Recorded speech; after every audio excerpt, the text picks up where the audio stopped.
नमस्ते, प्रणाम, हर हर Mahadev. Guys, power star Pawan Singh के फैंस को हैरान करने वाली एक खबर निकल के आई है। जी हाँ दोस्तों, आपको बता दें कि पवन सिंह की अभी एक मूवी की शूटिंग चल रही है जिसका नाम है लाखन सिंह। इस मूवी में बहुत ही ज़्यादा एक्शन दिखाया गया है और ये मूवी एक्शन से भरपूर मूवी होने वाली है। आपको बता दें कि इस मूवी के शूटिंग के दौरान पावर स्टार पवन सिंह को स्टंट करते हुए बहुत घायल हो चुके हैं पवन सिंह। पूरी बात जानेंगे इस वीडियो में कि क्या हुआ था, तो वीडियो को अंत तक जरूर देखें। चैनल पर नए हैं तो सब्सक्राइब करके बेल आइकन को प्रेस कर दें ताकि हमारी आने वाली कोई भी वीडियो आपसे मिस ना हो।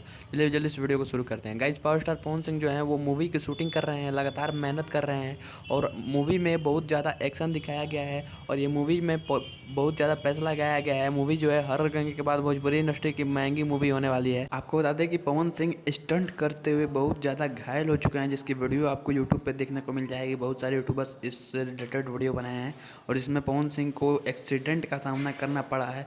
आपको बता दें कि एक बाइक स्टंट में पवन सिंह जो है एक्सीडेंट का शिकार हो चुके हैं, लेकिन अभी ज़्यादा कुछ चोट नहीं लगी है। पावर स्टार पवन सिंह जो है वो बहुत बिल्कुल सुरक्षित हैं। फिल्मों में ऐसी चोटें जो होती हैं वो लगती रहती हैं, एक्सीडेंट जो होते रहते हैं छोटे मोटे एक्सीडेंट हैं, कुछ बड़ी बात नहीं है। वैसे तैयार हो जाइए पावर स्टार पवन सिंह का एक और एक्शन मूवी, कमाल की मूवी देखने के लिए, जो कि अभी शूट हो रही है, जिसका नाम है लाखन सिंह। जो कि पवन सिंह लाखन सिंह के रूप में आपको देखने को मिल जाएंगे और इस मूवी को बहुत ही ज़्यादा इस मूवी पे बहुत ज़्यादा काम किया जा रहा है। इस मूवी को बहुत ही ज़्यादा मेहनत किया जा रहा है और कहीं ना कहीं हर हर गंगे मूवी के बाद जो है यही मूवी पवन सिंह की सबसे महंगी मूवी होने वाली है और भोजपुरी इंडस्ट्री की सबसे बड़ी मूवी होने वाली है। वैसे आपका इस मूवी के बारे में क्या ख्याल है, कमेंट में जरूर बताना। मिलते हैं अगली वीडियो में, तब तक के लिए जय हिंद, वंदे मातरम, हर हर महादेव।